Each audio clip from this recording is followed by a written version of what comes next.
Graça e paz, irmãs e irmãos. Vamos Graça. abrir nossas Bíblias no livro de Hebreus, capítulo 10, versículo 35. Hebreus 10, 35. Diz assim: por isso, não abram mão da confiança que vocês têm. Ela será ricamente recompensada. Vocês precisam perseverar, de modo que, quando tiverem feito a vontade de Deus, recebam o que ele prometeu, pois em breve, muito em breve, aquele que vem virá e não demorará. Mas o meu justo viverá pela fé, e se retroceder, não me agradarei dele. Nós, porém, não somos dos que retrocedem e são destruídos, mas dos que creem e são salvos. Sim. A gente tem alguns exemplos na Bíblia que falam com respeito a esse texto, não é? Sim. Nós, lendo esse texto, nós pensamos muito nessa questão da perseverança. Sim. E a gente estava pensando, por exemplo, em Naamã. Naamã, por exemplo. Jericó. Jericó, quem mais? Pedro. Pedro. Vamos pensar em cada um desses exemplos? Por exemplo, Naamã. Naamã,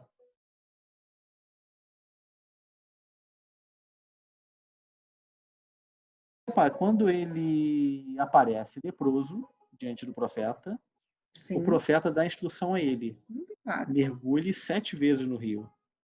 O que teria sido de Naamã? Aliás, Naamã, por um momento, até contestou aquela ideia. Mas Ele não até tem falou: rios mais puxa, limpos na minha terra? na minha terra tem rios mais limpos que o Rio Jordão. Não que o Rio Jordão fosse exatamente sujo, mas talvez fosse um pouco barrento. De que ele se achava melhor, sim. Né? Então, melhor. E aí, mas ele foi lá, mergulhou 7 vezes e ficou curado na 7ª. Então, tá bom. Então, ele fica ali e ele vai até o final, ele persevera. Ele não teria tido nada, teria saído sem nada, teria saído tão leproso quanto entrou, se ele, depois do 6º mergulho, ele falasse: não, isso aqui não está dando certo. Eu sempre pensei que esse rio aqui realmente não era grande coisa. Eu vou fazer o seguinte: estou indo embora, vou lá na Síria eu dou 7 mergulhos no rio, porque a água de lá é que deve ser boa. Ele estava pensando, talvez, na propriedade do rio, e não do Deus que mandou, e não da obediência. Mas ele mergulhou as 7 vezes e foi livre da sua lepra. Né? Sim. Só que até o 6º mergulho, ele vai começar mais. Ele disse que foi o primeiro mergulho, não mudou nada. Mas tem uma. A gente tá imagina falando, se ele parasse no 6º mergulho. Mas a gente está falando de uma história aqui. E eu estou me lembrando de uma outra história ligada a essa. Por quê? Porque o Eliseu, ele era um profeta que, antes dele ser o grande profeta de Israel, ele era aquele que servia Elias. E Eliseu tinha um outro que servia a ele, que era o Geazi. Só que o que acontece com esse Geazi? Esse Geazi, ele passa sufoco junto com Eliseu, ele anda para Eliseu com toda parte. Ele pode ser que ele seja o próprio sucessor. Talvez ele fosse o sucessor de Eliseu. Só que ele é o cara que, num determinado momento do percurso, ele se corrompe.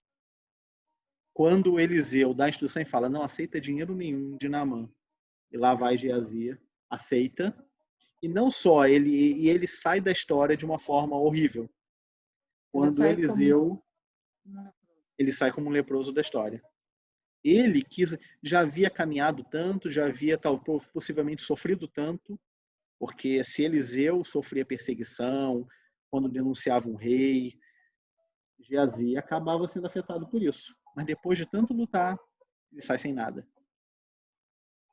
Ou talvez com algumas mudas de vestido, com alguns presentinhos de Naamã que provavelmente àquela altura não valiam nada perto do estado em que Geazi sai dali.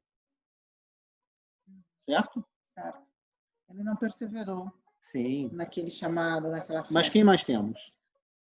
O Pedro. Como é que é o Pedro? Antes de eu fiquei pensando em Jericó. Se o povo tivesse desistido no 6º dia, por exemplo, porque 6 vezes em um dia só ainda pelo menos é rápido, né?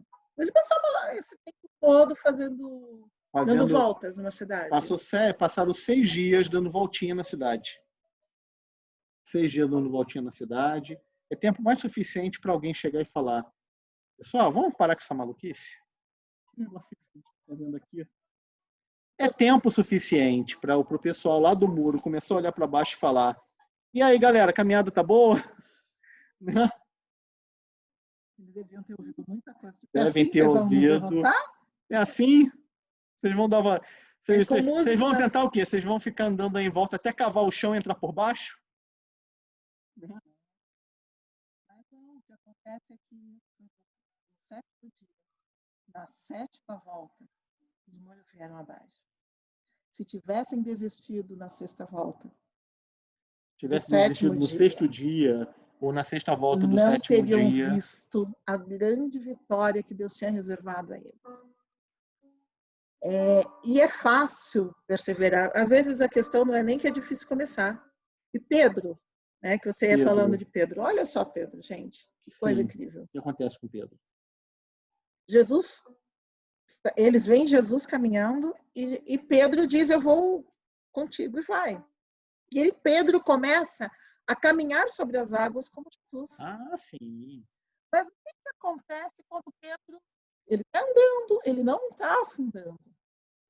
Até que o medo chega, ele percebe que ele está sobre o mar, sobre a água, e ele começa a afundar. Ele não persevera na confiança que ele tinha. Pedro, de repente, começa a afundar, porque depois de ter caminhado sobre as águas, depois de ter vivido o milagre, ele perde a confiança. Ele perde a força que ele tinha, que não vinha dele. Ele tira os olhos de Jesus e põe os olhos nas circunstâncias que ele está vivendo. E estas circunstâncias são circunstâncias difíceis. Tá? Então, tirar os olhos de Jesus, deixar de confiar em Jesus, é bastante, não apenas complicado, é perigoso. Pedro deixou de ter a perspectiva de Jesus para ter a perspectiva do momento e do lugar que ele vivia. A percepção daquilo que eram os obstáculos que ele vivia naquele momento. É aquela história. Tem horas que a gente tem que ter fé, e aquele passo de fé pode ser a diferença entre o sucesso e o fracasso. Tem uma história, tem aquela historinha. Sim. É historinha, gente, tá? Não é... É uma ilustração. É uma ilustração. Vai ter gente que vai jurar que aconteceu de verdade, mas é uma história. Não, é uma história que ajuda a gente a pensar. Ajuda a gente a pensar. E falava de um alpinista que estava escalando uma montanha e aí anoiteceu. Ele estava lá em dificuldade, com vento, com frio. De repente, até anoiteceu e ele chegou a um ponto que ele estava tentando escalar aquilo ali com luz de lanterna. Até uma hora que ele se desequilibrou, desgarrou da encosta onde ele estava agarrado ali, subindo, escalando. A lanterna caiu no abismo, foi tudo embora. Se alguém já escalou, sabe que é uma situação complicada, né? Ele despencou dali e ficou suspenso só pela corda. E aí estava ele lá no meio do abismo, e a única coisa que o mantinha preso era uma corda, pendurado ali. E aí ele sentindo o frio chegar, e ele falando: Deus, me ajuda. E aí, de repente, ele viu uma voz: solta a corda. Ele: não é possível, não vou soltar a corda. É a corda que está... Se eu tô meio vivo aqui, é essa corda que está me mantendo.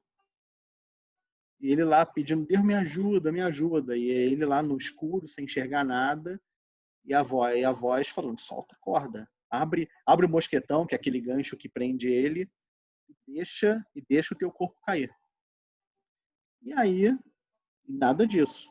E aí depois, quando amanheceu, as pessoas passaram lá e elas viram um corpo morto por hipotermia, pendurado numa corda, a meio metro do chão. Uma pessoa que teve a coragem, teve confiança suficiente para escalar, mas de repente a confiança acabou e ele não confiou na voz de Deus. Uhum. Ele olhou para as circunstâncias presentes, não ouviu a voz do Senhor. A gente precisa ouvir a voz do Senhor. Não se pode abrir mão dessa confiança. Existe uma coisa que a gente também tem que ter bem claro em mente. Ser perseverante, ter fé, não significa ser teimoso, entendeu? Não significa que a gente vai chegar e vai errar e persistir no erro e ainda falar que é por fé. Aqui fala de perseverar fazendo a vontade de Deus. É preciso ter essa clareza, não é fazendo a própria vontade, fazer a própria vontade de teimosia. Porque tem gente que acredita em umas coisas meio malucas sobre fé, do tipo, fé é o seguinte, não interessa o que aquilo é, se aquilo faz algum sentido, se Deus quer, se Deus não quer. Se eu acredito, se eu declaro, se eu determino, se eu faço qualquer declaração assim, qualquer magia gospel, como diríamos assim, que aquilo ali eu tô com fé e vai acontecer. Não. A Bíblia fala de pedir as coisas de acordo com a vontade de Deus. E esse texto aqui fala de que quando tivermos feito a vontade de Deus, podemos receber o que prometeu. Tá? Os exemplos que demos são de pessoas que estavam fazendo algo que realmente era a vontade de Deus, que Deus havia falado, não de alguém que insistiu. Não que alguém insistiu, ainda mais falando que era Deus que queria. É gente que foi até o final para fazer a vontade de Deus. E gente como Geazi, que não foi até o final. Esse daí na sua própria vontade. Sim. Não por separar da vontade de Deus. Achou que podia ir lá escondidinho, pegar uma grana e um presente do Amã, do Naamã, né? Do Naamã. Naamã é outra história. Do Naamã e sair de boas. Não, né? Também não deu certo para ele. Então o texto fala de não abrir mão da confiança. Às vezes, lá no início, a gente tem a confiança para começar alguma coisa. Mas quando a gente olha para as circunstâncias ao redor, vem o medo. Né? O texto que fala de Pedro, que está em Mateus 14, 28 e até 30, diz que Pedro andou nas águas e foi na direção de Jesus, mas quando reparou no vento, ficou com medo e começou a afundar. Então, muitas vezes nós temos essa coragem para começar. É começar uma faculdade, né, Alessandra? Começa uma faculdade, às vezes está no último semestre e desiste. É fazer aquele processo seletivo e desistir na última etapa. Não, eu não vou na entrevista, já fez tudo e não vai. Às vezes está construindo uma casa e desiste na hora de colocar a janela. Está orando, ora por 29 anos pela conversão de um filho, de um cônjuge, e de repente deixa de orar. Não é isto o que nós aprendemos aqui. Nós aprendemos que não devemos abrir mão da confiança, quando essa confiança é bem fundamentada em Jesus. Precisamos perseverar na vontade de Deus para receber aquilo que Ele prometeu. E isso só é possível pela fé. Né? Aqui diz que o justo vive da fé. É um texto que a gente conhece muito. Sim, o meu justo viverá pela fé. E se retroceder? O Senhor diz, não me agradarei dele. Mas, como diz o texto aqui, nós não somos dos que retrocedem. Nós não somos dos que olham e dizem, vamos desistir da nossa igreja, vamos desistir da nossa família, vamos desistir da nossa caminhada e da nossa jornada. Tá? Nós devemos ser daqueles que creem e são salvos. Amém? Amém.